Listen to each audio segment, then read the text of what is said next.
Good early evening to you, everybody. Dave here at the Reef Aquarium Shop in Indianapolis, Indiana.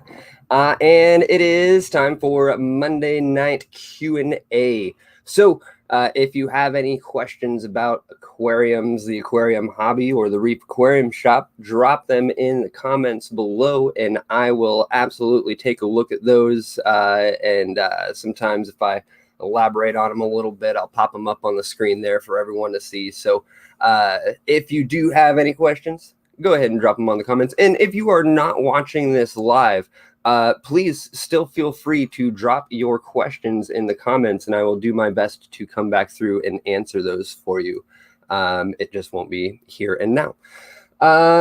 So yeah, today I would like to talk about what to do when your fish is sick. And I'm going to go over a few general things to get us started. And specifically, if you do have questions about sick fish or anything like that, absolutely, again, drop those in the comments. But before we get into all that, quick updates on what's going on in the store and here at the warehouse and headquarters. We are very close to kind of polishing off our propagation room, or as we are now calling it, the farm. Putting a little more official title on it since it is a little more official itself. And I'm really excited to show you guys the process of the build out that's taken quite a while. I've been working on editing that video this morning, but that's not going to be ready for a while. And I'll give you a tour of the new and improved propagation facility. We're all very excited about that and very excited to show you that as well.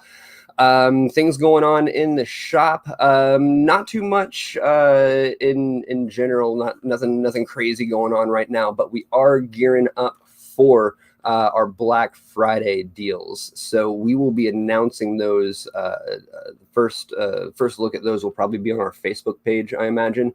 But we will be announcing those starting this week. I was hoping to get a few of those or one of those deals up today, but that didn't happen. We're waiting on confirmation for a few of these deals from our suppliers. We are also on a few of these deals not allowed to announce them yet. So fun stuff. But yes, we're very excited. We'll be doing a big sales list for Black Friday, so get pumped for that. Very exciting. And yeah, I think that's all I have for now. Let's check in on the comments. Hello, everybody. What's up, indoor fishing inside? Thank you. Sergeant Bass Fisher says, love your shop. And we love you guys too. We appreciate you coming in and supporting us and supporting this hobby. It's a great hobby, and that's why we're all here. So yeah, keep dropping by and supporting the shop.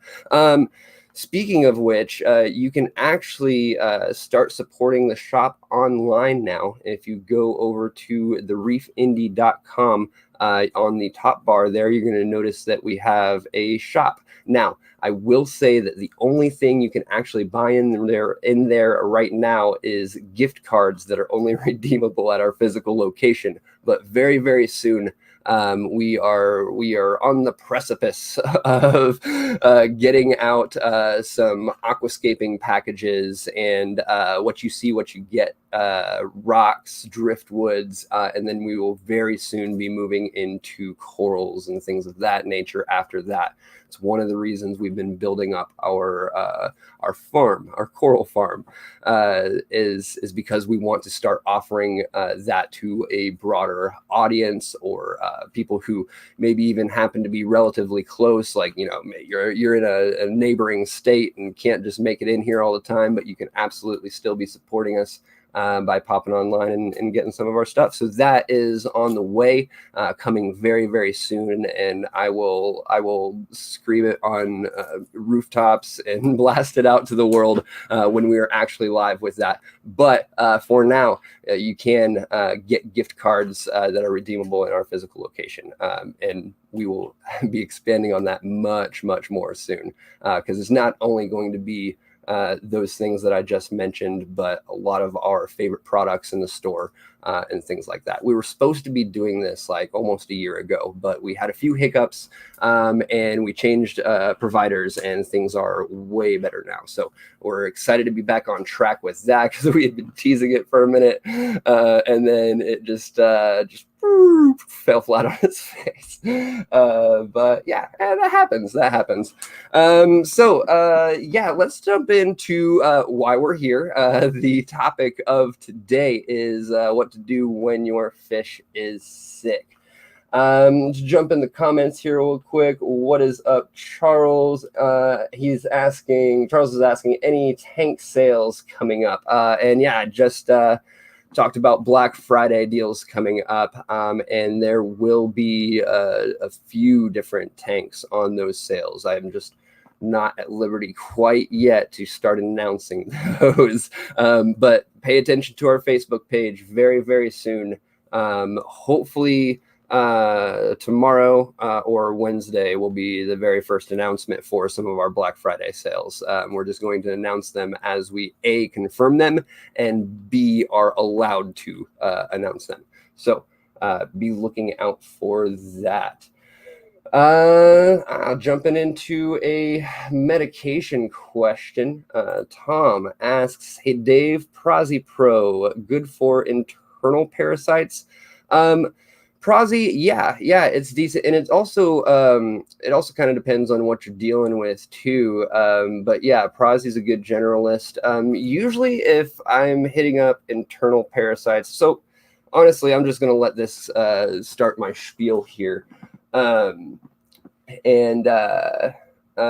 indoor fishing inside out. I'm gonna touch on that too. What you're asking, so don't worry, I'll be right back. Matt's Monster Fish in the comment section. Everybody can say what's up to Matt. Check out his channel if you haven't already. Pretty cool stuff going on over there. Very exciting stuff going on over there right now. So check that out when you're able to.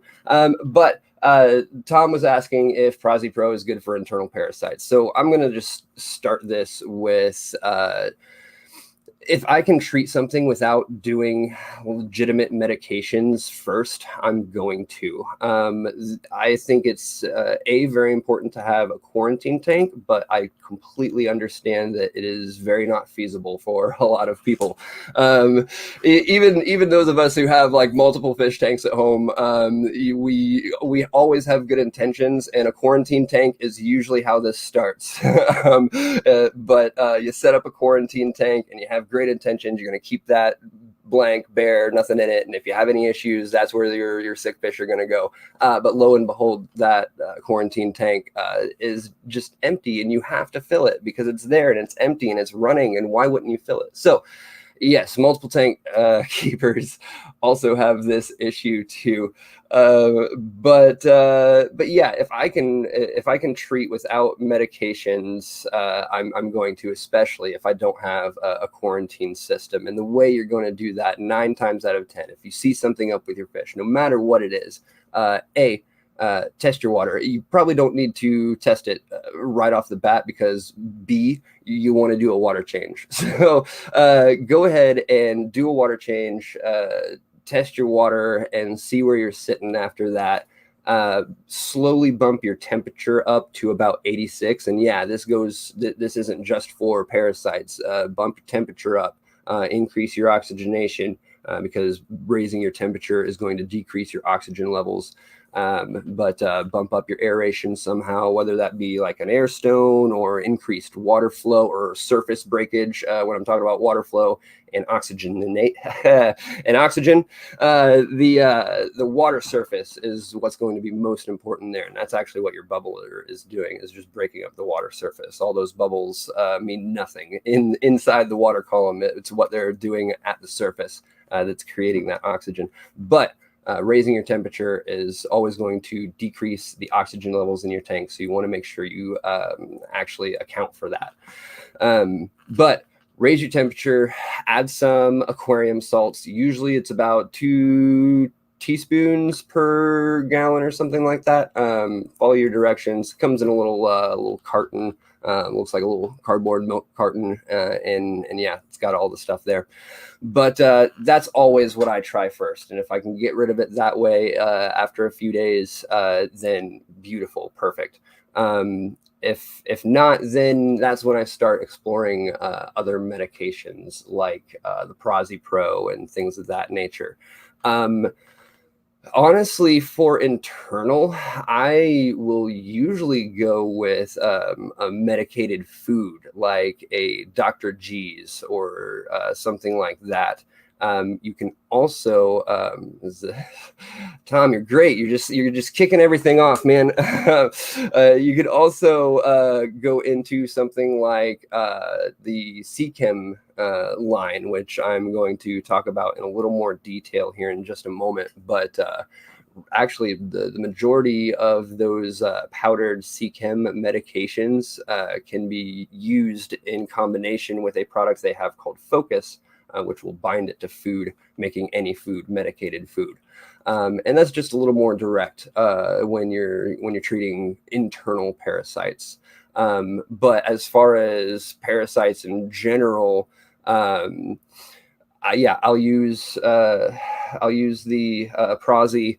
I'll use Metroplex. A lot of people will do like Paragard, which is actually just a good.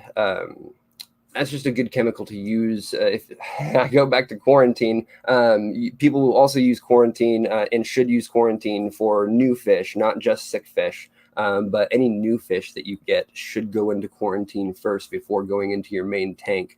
But if you have that going, then that just makes life a lot easier. But yeah, Polyguard or Paragard. I'm going to talk about Polyguard, but Paragard is nice and low dosed enough where you can actually dose it in your main tank as a precaution, and that's totally fine in my opinion. There's also a few herbal medications out there that I will dose in a precautionary measure, which is Herbtanna and Artemis. A lot of times when I get new fish, I will pop around of Herbtanna and Artemis, not at the same time. I dose them 12 hours apart, but I'll use that to kind of just, especially if I don't quarantine and I'm putting them into the main tank, I'm probably using something like Herbtanna, Artemis, or the Paragard to just use as a precaution and help prevent future sicknesses. So after that's the first part of my spiel. Let's see if no new comments. That's fine. We are operating this as a Q&A. So if you're just joining us, welcome. We are talking about what to do if your fish is sick. And if you have any specific questions for me about that, or just aquarium hobby stuff in general, or the Reef Aquarium Shop in general, go ahead and drop those in the comments and I will get to those as I notice them. But since I was talking about medications and SEACHEM, I've actually already kind of pulled this up. And so just to rehash for those of you who have just joined us, I much prefer trying to treat things, fish naturally before I go into any sort of medications, which typically just ends up being doing a water change, making sure your fish is getting a high quality food. I haven't really touched on that yet, but I intend to later. But do a water change, high quality food, raise that temperature up slowly, usually over the course of a few days, depending on where your temperature is already sitting. I go right up to 86. A lot of people will say 80. If we're specifically talking about like ick or a parasite like that, you got to go up to 86, because anything below that's not going to be as effective, and you're just lowering your oxygen levels and raising your fish's metabolism for no real reason. Yeah, that's basically the plan of action, is raising the temperature and then finally adding salt. And then as a precaution, when you're adding new fish, especially if you don't quarantine is very important. If you don't have it it's fine. It's not attainable for everyone. And some people just can't keep an empty tank long enough to have a quarantine tank. And that's okay. There's other ways about it. But I usually use some sort of preventative like Paragard, Urbtana, and Artemis, or something similar like that. Now I kind of want to get into why fish actually get sick, and then I'm going to jump into these SEACHEM medications, because those happen to be my favorite medications on the market, which there's plenty of good ones, absolutely. But fish are they're very small-minded. And they don't have a lot of brain to devote to all of their functions. So when a fish is in a non-suitable environment, for example, if it's a more sensitive fish that needs a lower pH and you're sitting it at a higher pH, there's a lot of things going on there that are bad for the fish. But in addition to that, that is weakening its immune system, because it's having to divert brain function to doing other things. Stress. When a fish is scared and stressed, it's running around the tank, stressing out. It's devoting its brain function to that stress and not to its immune system. Same thing if they're not getting a proper diet, or if your water just sucks. You got to keep your water clean.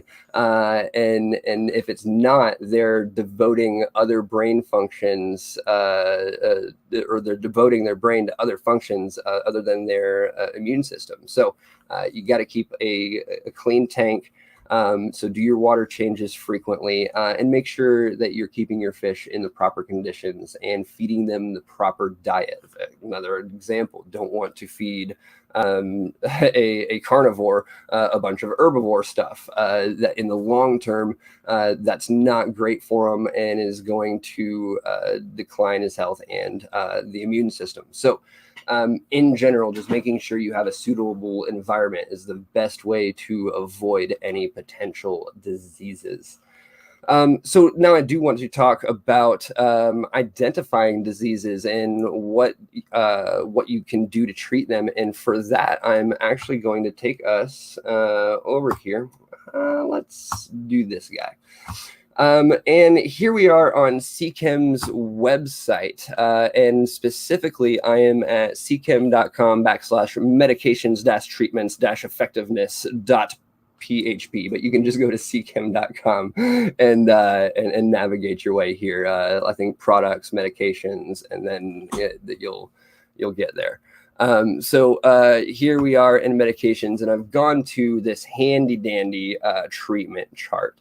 And the great thing about this is, okay, so you're looking at this treatment chart, and you see all of their medications listed. Cupramine, Focus is what I was talking about, where that binds the medications to other food, which which works best, I suppose, if it is a fungal or bacterial treatment. So basically anything under this category, which is most of them except for Cupramine. Well, you're not mixing that with Focus anyway, but pretty much all the medications are fine with Focus and can be bonded. So, so it shows you exactly what medications you can use to treat these bacterial infections, fungal infections, parasitic.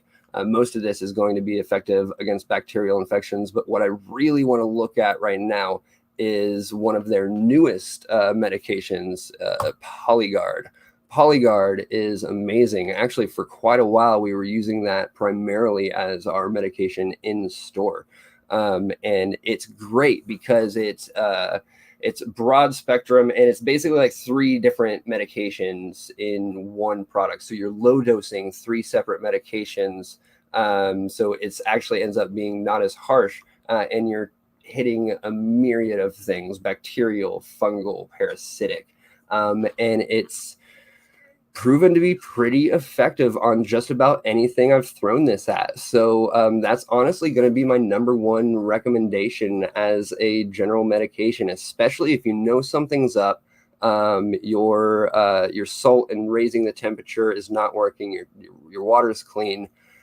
but you don't know what's going on. And make sure you try to do some research, because there are some indicators for a lot of diseases, but sometimes you can't tell. You don't know. They're acting funny, and you can tell something's wrong with them.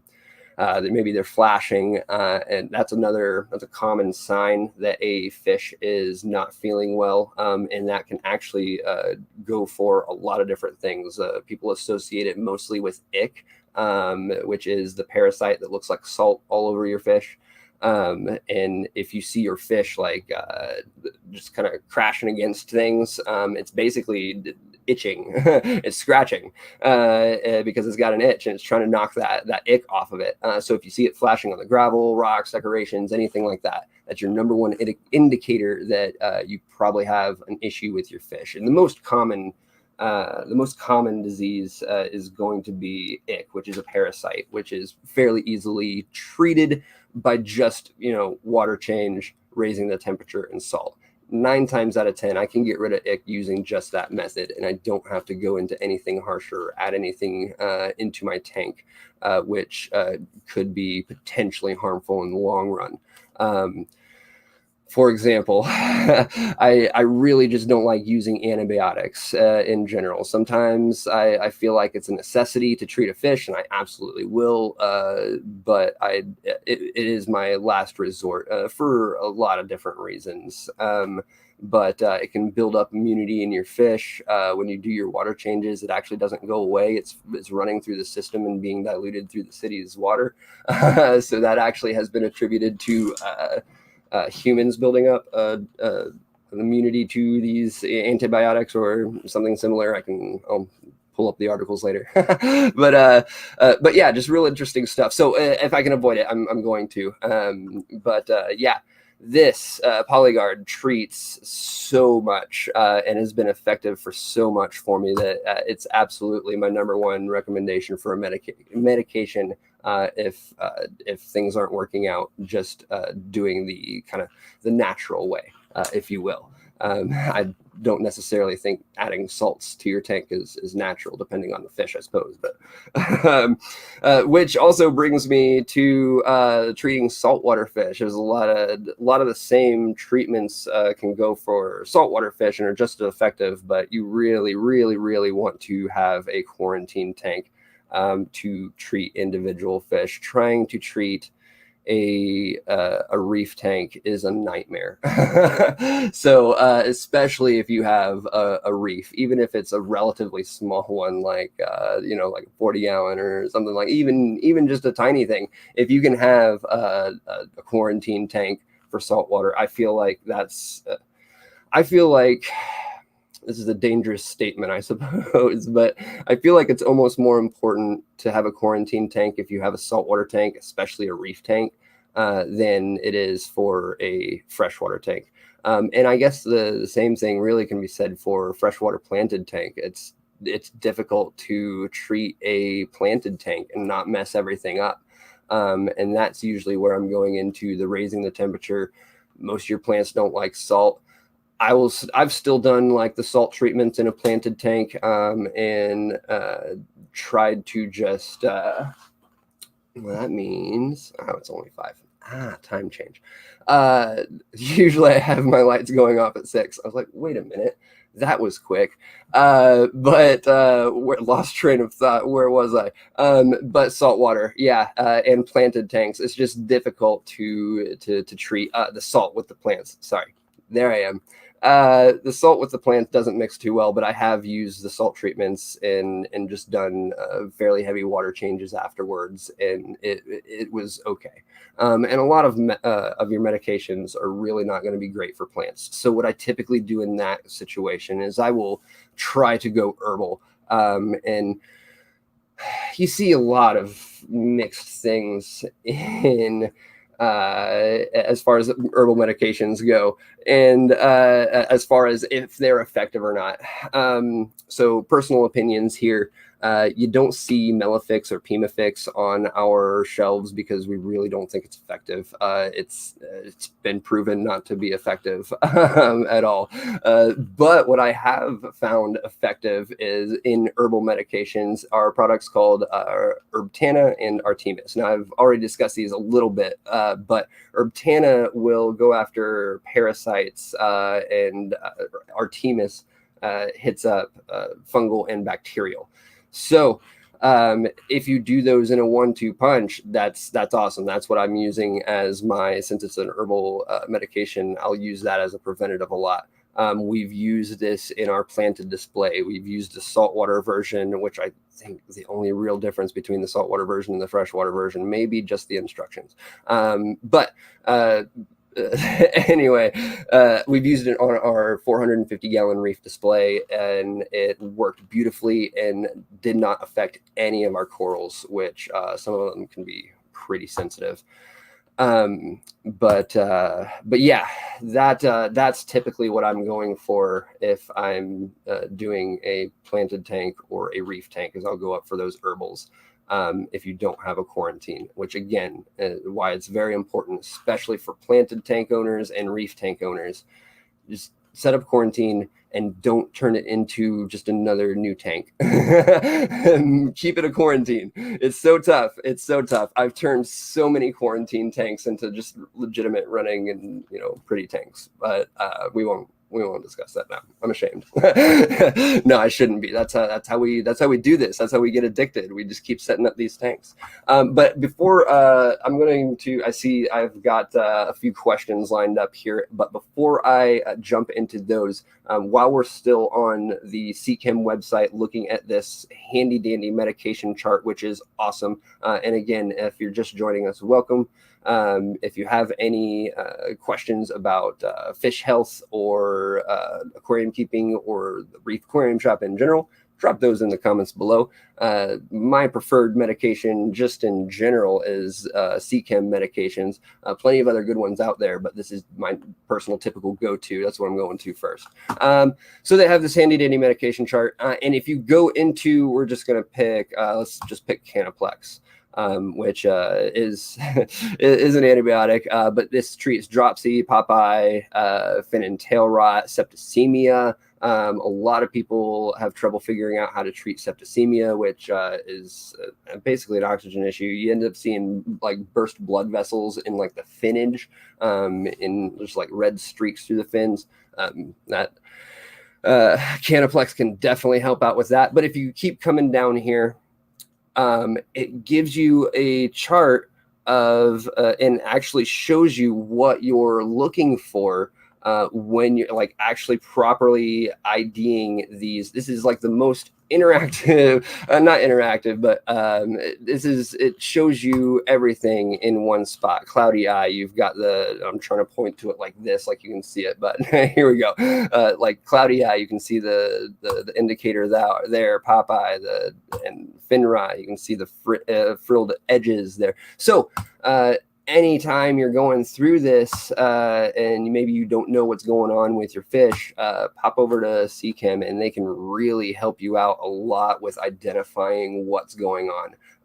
It's just a fantastic resource to have. And yeah, that's my SEACHEM spiel. All right, so I'm going to jump into some questions here. Jack Wilkinson, what's the biggest ink squid you can fit in an average size tank? I don't think there's a real answer to that question.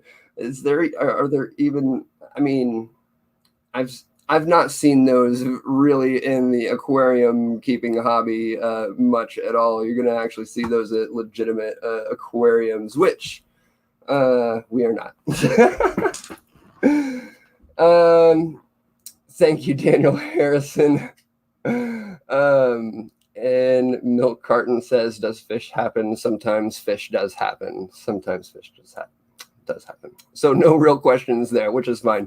All right. But if you do have any actual questions about aquarium keeping, the store, or specifically we've been talking about treating sick fish, but I think I've gone over hopefully enough for you guys to get started and figure out how to identify what's going on, what you should do first, and then the steps you should take there. But just to hit it up one more time, and then after I cap this off, if I don't have any new questions, we'll call it a night. And then in just a little while, well, actually, probably.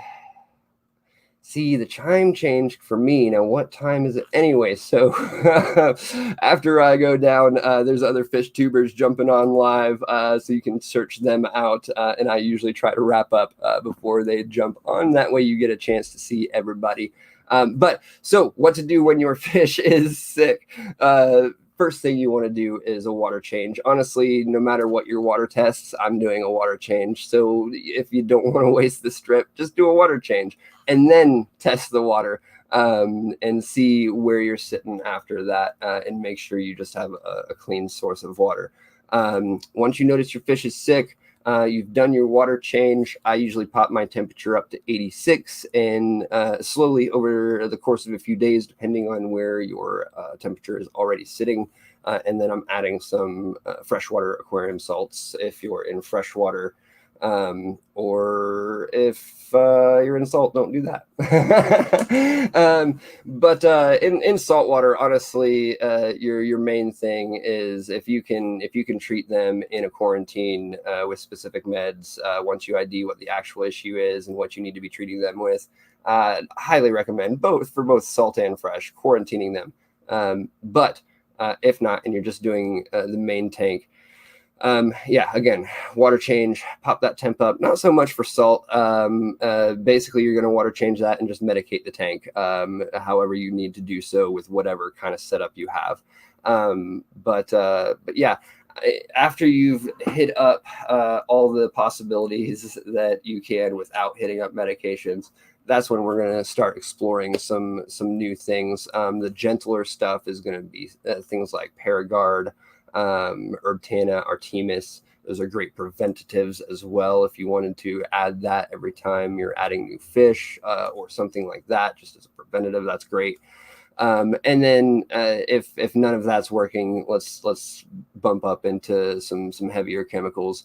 I highly recommend Polyguard. It's probably my favorite medication that SEACHEM puts out. It's effective against a myriad of different things. I was telling Tom earlier that typically with internal parasites, if I know it's an internal parasite, I'm going to hit it up with medicated foods, which again, any of SEACHEM's medications can be bonded to food with a secondary product that they have called Focus. So yeah, anything internal, I'm trying to hit up internally. And yeah, I think that's about it. Sergeant Bass Fisher says, any tips on catching an a-hole emerald emerald crab, I assume? Patience. Fish traps, if you can make them fairly easily. There's fish traps kind of come and go on the market as far as like manufactured ones. So typically, even in the store, I'm telling people to make their own. And there's several different ways that you can do that. But for a crab, I would basically just put something in like a small bottle, like one of those mini plastic bottles, like the shorties. I don't know how many ounces they are, but they're basically like the baby 24 ounces or whatever. That something like that would be perfect. Just toss a little food in there, fill it up, drop it near where he hangs out, and cross your fingers that he's going to climb in there. Outside of tearing your whole tank apart, that's about it, man. I'm sorry. And you might just have to just keep at it for a little bit. Patience and diligence, Sergeant Bass Fisher. Patience and diligence. Well, thanks everybody for joining. Had a real good time. Hope you got something out of this, some useful information. If you did, please give that video a like, and we will be back every week. So subscribe on this side, subscribe and hit that bell notification to let you know every time we go live and every time we post new content. Yeah. We'll see you later. Oh man, it's in the title of the video and I didn't even go over it. I do have sad news. I'm sorry about this sad news. I almost forgot to talk about the sad news because I didn't want to talk about the sad news.